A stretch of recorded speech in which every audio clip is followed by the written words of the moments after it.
This is Daily Blast Live. We're talking about what you're talking about. Real, honest, entertaining, live. DBL starts right now. 3, 2.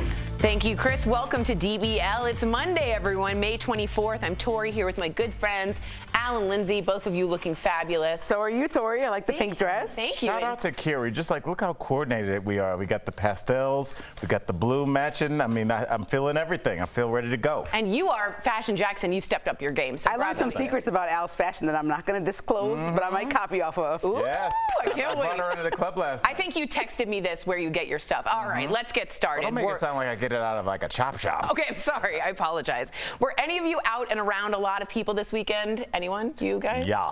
Okay, because there seems like there were some pretty wild scenes all across America, and it got us asking, are people taking their post-freedom COVID a little too far? So check out this massive crowd that turned out at Southern California beach town to celebrate a TikTok star's birthday. Whoa. They threw fireworks, they jumped on cars, at least 2,500 people were there, and around 150 of them were arrested. Meantime, let's move over to what one family woke up to early yesterday morning in Missouri. That looks like Universal Studios. It does, doesn't it? Yeah. Like a set. A couple of teens were on their way home from a big graduation party when they lost control of their Chevy Malibu. It launched through the roof of a house. It landed 6 feet away from the bed where the family was sleeping. Thankfully, every single person is okay. Thank the Lord. Even at the PGA tournament this weekend, the crowd went crazy and swarmed Phil Mickelson on the 18th hole as the 50-year-old won. Now, another player, Brooks Koepka, wasn't too happy about the mob, who he accused of purposefully hurting his knee. So the question is, what's going on? Are people taking their newfound freedom a little too far? And is this expected after being cooped up for more than a year during the pandemic? Now, we're all three extroverts. We all three really want to get out. The weather was lovely. What are we thinking? Is it their fault or is it not their fault? Liz? I think we're like a week out from Memorial Day, and for any other normal year, Memorial Day was like the sign that it's summertime. And so I don't know what happened this weekend, but even just being on social media, I was like, just regular people that I thought I knew were just having a different type of time. And so I think it's just a little bit like everybody's a little stir crazy. But the first 2 videos look like Project X. Like it don't have to be that crazy. Through the roof? Yeah. It did. I mean, like this is where we are, guys. We've never dealt with a situation where we were on lockdown, basically house arrest for a year and a half. And there are people that feel like they missed out and they feel like they lost time they can't get back. So they're going to get it back tonight. Quickly. Tonight, and I think that's what we're seeing. And it's a little scary. I was out this weekend. I had a friend in town, and he was making me, not making me, but like I was in places I would normally be. Like what? Where'd you go? I went to a nightclub. You went to a nightclub? It was a horrifying experience. You are a sober 43-year-old man. I'm too old to be in there, and I told him, I was like, what do we look like 2 cops in here. It's so embarrassing. Were you Let exhausted? the kids have their fun. You were exhausted, weren't I you? was up. I was just bored drinking terrible seltzer water in VIP. It's flat. I'm like, how much are we paying for this? Oh, that's very fair. Okay. All right. Now, did you all hear the story? 83 girls. This is insane, and I've done a deep dive. Check this out, y'all. 83 girls had their yearbook photos digitally altered to cover their chests or shoulders. None of them had any idea the school was going to do it, according to our sister station, First Coast News. Now, a lot of parents are really outraged over the edits, which say they actually make their girls targets. They also point out the double standard that none of the boys on the swim team had their Speedo photos altered. Get this, the school even told some of the girls in person that their outfits actually met dress code requirements, but altered them anyway. They've now offered yearbook refunds to the parents. But what do you think of this happening? Is it okay for a high school to digitally alter yearbook photos? So go to dblvote.com to tell us what you think. I have a lot to say about this. I want to know what you guys think. Al, what do you think as a father? Well, as a father, as the man on this panel, I'd like to hear from you guys. I'd just like to throw this out there. I think this is deeper than yearbook photos. I think either we have somebody that is obsessive about young women, because who in your life would ever even have this thought that I should do this all weekend?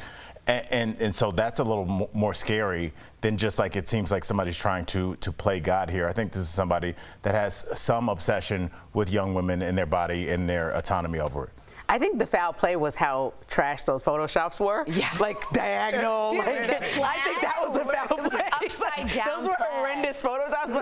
But I know that I wasn't. This. Yeah, that's ridiculous. That's not like, come on. right. I wasn't allowed to wear dark lipstick or even any lipstick when I was in high school. And so I remember if I got in trouble, my mom came to the school and was like, "Why is there a lip liner on your lip?" Wow. And so to me, this is not that crazy that somebody's photoshopping a picture, because I also wouldn't be allowed to wear like a deep V-neck or a scoop neck, anything that even showed a line of cleavage. Not like I had much to show in high school, but I'm just saying, like, this is not that crazy to me. I'd probably be the one to Photoshop my kid's picture. Like, let's fix that. And you would do a much better job. I just have to say this. This certain school has 80% of their school infractions from dress code are on the girls. None of the boys were changed. Boys can wear tank tops, girls can't. So it's obviously unfair right there. But when you are 18, 15, 16, and if you're not a girl, your breasts are coming in and you're in puberty, it's new. And to have a little line if you don't have a dress code, or to feel like you need a bra, it's maybe your first bra, is a big deal. And for them to cover that, what does that say to the girl? Yeah. Right? That's such a shameful thing to the girl that's not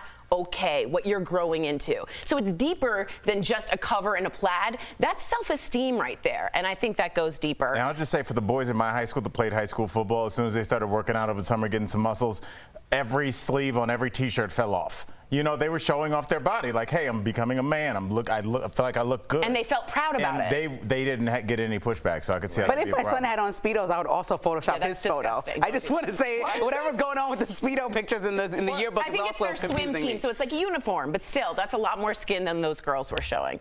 All right, let's give the final vote. No, is it okay? 94% of you say no. 6% of you say yes. Strong majority. Nobody agrees with me. No, you're a grandma. All right, we have to give a big DBL shout out to Simone Biles. This is an amazing vault. saw She this. pulled, ready, here we go. 1, 2, done. Unbelievable. It is the first time ever a woman has ever been able to complete the Yurchenko double pike vault move in competition. She also did it sporting this leotard, which is decorated with a rhinestone goat.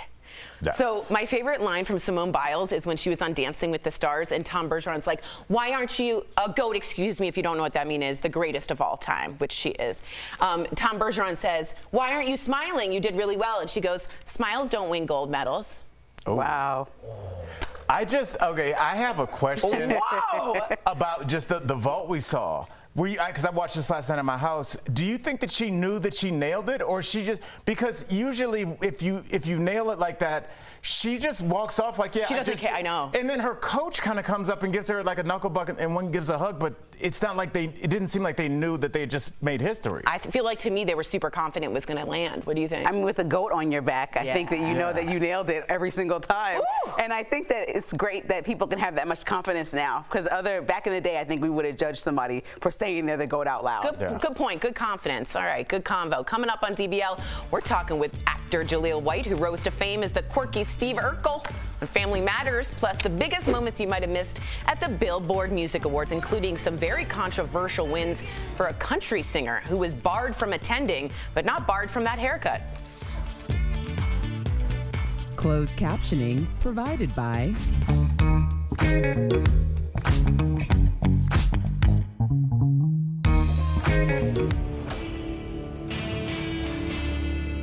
If you own cryptocurrency, you've been on a roller coaster lately. Take Bitcoin. In mid-April, it rose to over $60,000 per coin. But at one point in May, it dropped in half. And similar drops have happened with other crypto, like Ethereum. Even Dogecoin, an internet meme favorite, had its prices tumble. And with so much misinformation spreading online, let's verify what's behind those big ups and downs. Here are sources. Cryptocurrencies are extremely volatile. James Angel from Georgetown University, Human behaviors are just really hard to predict. and Will Kong from Cornell University. So why did the price of these cryptocurrencies drop so quickly? Part of it is just the madness of crowds. Angel explains that this is a highly speculative market. That's because unlike a stock in a company, where you could look under the hood at their profits or losses, it's a little more complicated with cryptocurrency, where it's hard to know what exactly it's worth. The price of Bitcoin is really a speculation on what other people are willing to pay for it at some point in the future.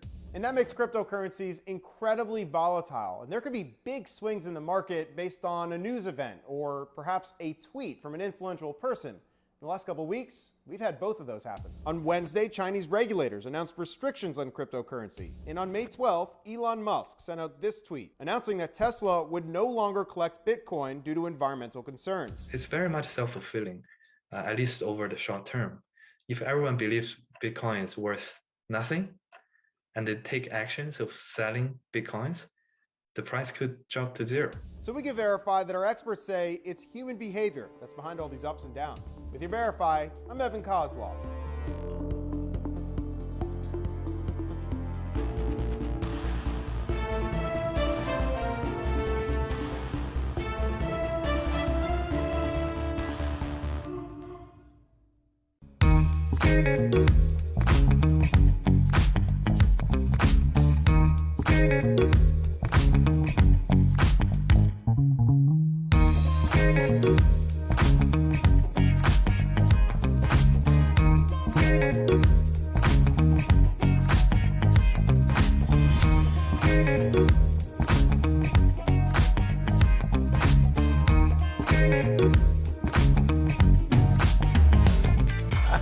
Welcome back to DBL. A big shout out to our coworkers tuning in from home. We even have a couple more in the studio today, and it's really lovely to see. We miss you all. Can't wait to see you. Well, say goodbye to zooming into award shows. Thank God. Thank God. Al, Last You night's guys Bill. really hated on those We Zoom did shows. because it messed up. We would have never had the intro for what's her name? Great job. Yeah, I don't know what you're talking That about. started the Oscars. Great The job. black woman. Great job. From 227. Oh, Regina King. Yes, My thank God, you. that was terribly Showed said. my age, Yeah, 227. that was bad. Last so much since then. 227. Oh my God. Last night's Billboard Music Awards was full of live performances, finally, and acceptance speeches. I had to get to this. Pink stunned everyone with this amazing acrobatic aerial performance with her 9-year-old daughter, Willow. She also performed a medley of her hits and picked up the Icon Award. Remember that one when she did it at the Grammys alone? Drake brought his son Adonis on stage to receive his award for Artist of the Decade, but it was just a bit too much for the 3-year-old who burst into tears at the end. This was a good little meme here. And he's like, nope, I'm done. Too many feelings, Dad. Too many Drake feelings. The Weeknd found redemption after being snubbed by the Grammys and picked up 10 awards, including Top Artist and Top Male Artist. But this is the interesting part we want to talk about, right? Country singer Morgan Why was Wallen. The Weeknd dressed like the limo driver for the He Weeknd? likes to do maitre d' looks. It's a weird thing. Maitre d'. He won 3 trophies, including Top Country. He always does. Okay. Top Country Artist, Top Country Album. Morgan was banned from attending the show after he was caught on camera, remember, using the N-word back in February. So what do you think about this? The fans are buying the music, but they're not awarding it to Morgan Wallen. Thoughts? So Lindsay? are they?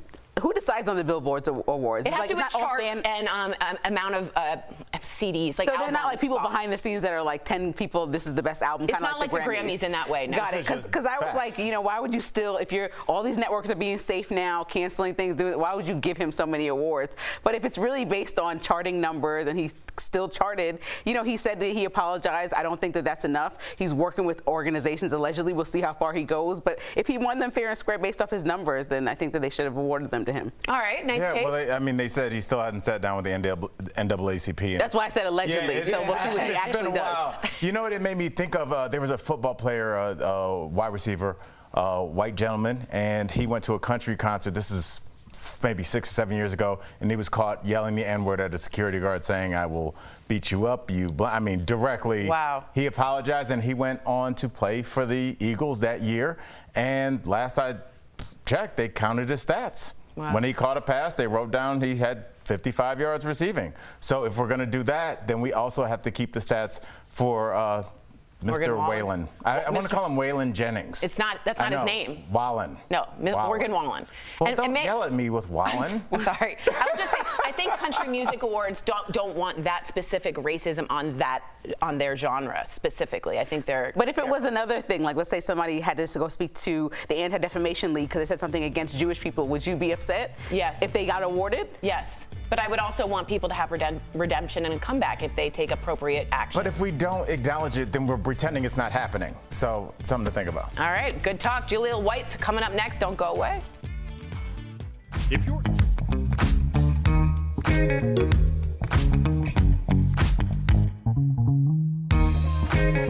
The restaurant industry was hit hard by the pandemic. According to some estimates, 17% of all restaurants in this country either closed permanently or long-term after COVID hit. Now that restrictions are easing, people are ready to go out to eat again.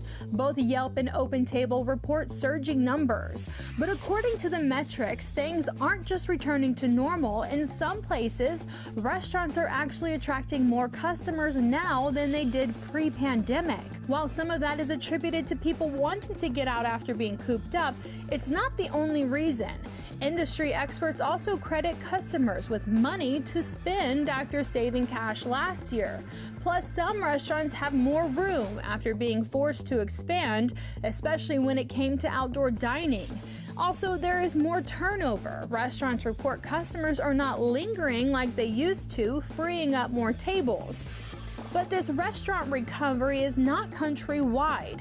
Industry watchers say cities known for their dining scenes like New York, Los Angeles, and San Francisco are not doing as well as cities like Houston, Las Vegas, and Miami, where restaurants are seeing more customers than before the pandemic.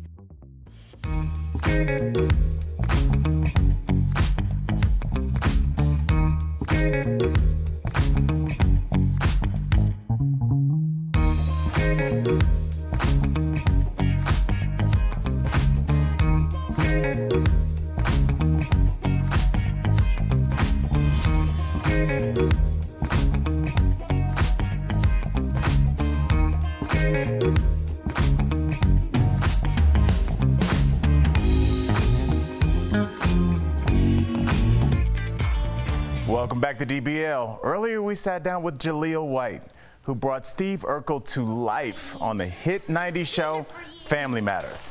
Now he's running a cannabis and lifestyle brand that pays homage to his iconic character. We talked with him earlier in today's Chatting with the Stars. Jaleel, you belong on this panel. Yes, you do. So we hear a lot from people who worked on set that no one understands the immense work it took to bring Steve Urkel to life. Can you paint a clearer picture of the effort that was put into a single episode? Look, I'm not going to act like we were, curing diseases or anything, but we were. They were 4-day work weeks, and it was probably tougher for the kids because we always had school. So I don't think people realize that we always arrived to the set probably about 3 hours earlier than everybody, so that we could start with school. But as far as the character itself, I just did a lot of physical things that I did to maintain, like. Pretty much at the end of every last episode, my barber would be right on set, standing in the wings to give me an updated hairstyle, because I would wear that box top fade on purpose because I wanted that to be the character. So from staying out of the gym when I was in high school, which is what all the fellas were doing. They were pumping iron, they were getting stronger. I'm like, dude, if I start looking like my dad, I'm not gonna make no money next year. This is crazy. So there's a lot of things that I did personally to maintain the integrity of the character that unfortunately at times would kind of retard my own personal growth. Well, you know what, man, I actually, me, you, Bert Kreischer, my buddy Dave Williamson did a podcast in El Segundo about 3 or 4 years ago. And I remember talking to you. Yes. Yeah, man, it's good to see you again, man. I remember that. Dude, I remember you speaking so just honestly about how the cast at Family Matters treated you. And I thought they'd be cool with you, but they did not give you a warm welcome when you joined the show. What do you think that was that caused that? No, I was not welcome in the beginning, and I do not mince words when it comes to that. I definitely give the kids who are like my brothers and sisters now a pass, because a lot of their feelings that were projected towards me were really just a reflection of things they were hearing by adults. So ultimately, though, by the time we reached season 3 and 4, we really became a very close-knit family. They grew, and I grew, and we grew together. Speaking of co-stars, Jaleel, we just shot The Great Inheritance together. Do you remember that? I was wondering if you were going to play it cool. I'm like, hey, man, you were my first COVID job. It was a great time. I had a great time working with you. No, I wanted to make it like a little surprise here. But you also talked to me about Family Matters, all the behind-the-scenes stuff at lunch one day. I thought it was fascinating. But do you yourself, like when people come up to you in the streets and they're like, hey, it's Urkel, does that bother you at all? Over the years, you come to hear someone's tone. And, if you're at a bar and there's 3 guys in the corner that are having a tough time attracting some female attention, and they want to say, hey, it's Urkel, that's coming from a different place. If it's a grandmother that's 60, 70 years old, and she just wants to pinch my cheeks, and she says, oh, it's Urkel, that's coming from a different place. And even now, with my new brand, it's Purple, if people say, hey, it's Urkel, I had some of that last night, they talk about something else. Yes. Oh, my God. So I know we're having a lot of fun, but we also, as you learned from our show, we do take some hard turns. We also like to address some serious matters here. You made news by addressing your relationship with Bill Cosby for the first time since his sentencing. You said he's paying the appropriate price. Why wait until now to finally speak out about this? I don't have a dog in the fight at all when it comes to Mr. Cosby. I will say that when I was young, he was a mentor to me, and he had a very big impact on my representation at a particular point in my life. So it's tough for people like myself, like Raven Simone, or the children who grew up on that show who are now full-grown adults, Keisha, Malcolm, and even myself, who had, our childhoods were affected by this man. Cancel culture says you will not talk about him, you will not address him, you will not even discuss the impact that he had on your life. That's not fair to us at all. That's not fair to the legacies that we have. And so I always just like to put it in a proper context. When I talk about Mr. Cosby, I am not condoning his actions at all, But there are other stories to be told about how Mr. Cosby affected a lot of people's lives. All right, well, Jaleel, I'd like to talk about It's Purple. Yeah. Okay, can we talk about that? Yes. All right, let's get to the good stuff. Now, we heard that there's a funny story behind the inspiration for your company. Can you tell us about that real quick?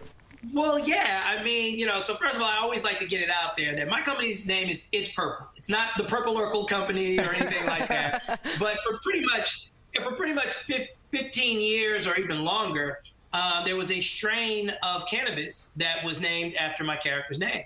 And other makers of accessories would take my likeness directly from the show and just put it on rolling trays and trucker hats and T-shirts. And so I would have friends and family that would send me screenshots of this stuff nationwide in dispensaries everywhere. Always, hey, you getting any money off of this? And I was like, look, man, that's on the other side of the fence. I can't touch that at all. Now, listen, you get to be about 30 years old and you're on ski trips in Aspen with your boys, you're going to partake. But the two were separate, and then as things started to become more and more legal here in California in particular, it just became obvious that it was like, hey, if I don't do anything about this, those guys are going to start selling a lot more rolling trays. To our viewers out there, you can learn more by heading to itspurple.com or find them on Instagram. Jaleel, thank you so much. Jaleel, we're going to get you back when the movie comes out. Yes, we are. 100%. We'll be right back. Hey, thank you, give me Jaleel. back, Jeff. Give me back, man. We had a good time. We get to talk about us. Promotional consideration is brought to you by Kids under 12 can't get vaccinated against COVID-19 yet, but there are still ways to have a fun and safe summer. Let's connect the dots. Vaccines for children under 12 are not expected to be approved until the fall. While young children are less likely to get severe cases of coronavirus, they can still get sick. So experts are sharing what activities are okay to do this summer if you have young kids. No matter what you do, your child should always wear a mask while out in public. This is especially true if you choose to travel. Experts recommend double masking on planes and choosing shorter flights. If you're headed to the neighborhood pool, they of course can't wear a mask while swimming, but the risk is low outdoors. Indoor play dates with other kids are fine as long as the group stays small. And that is Connecting the Dots.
Welcome back to DBL. It's time for a security alert sponsored by LifeLock. Now, there's been an increase in scams targeting online shoppers, and the most common scam involves pop-up ads, advertising an item marked down significantly lower than the actual price of the site. That's a red flag.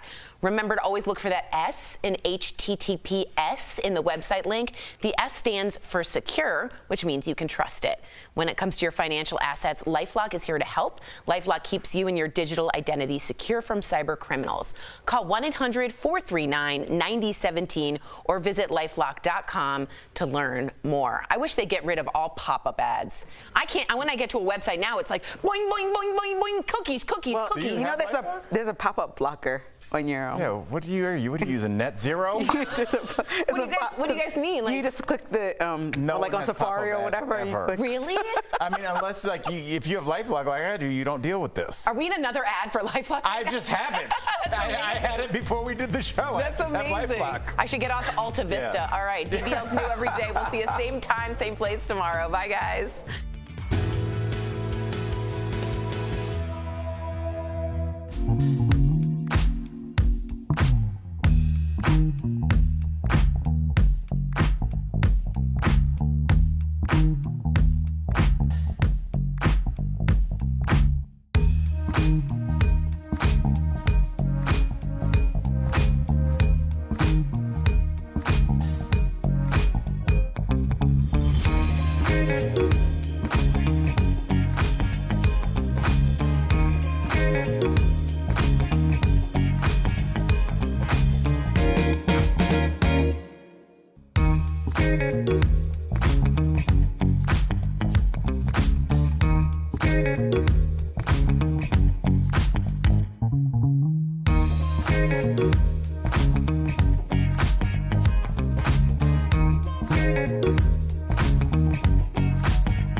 Thank you.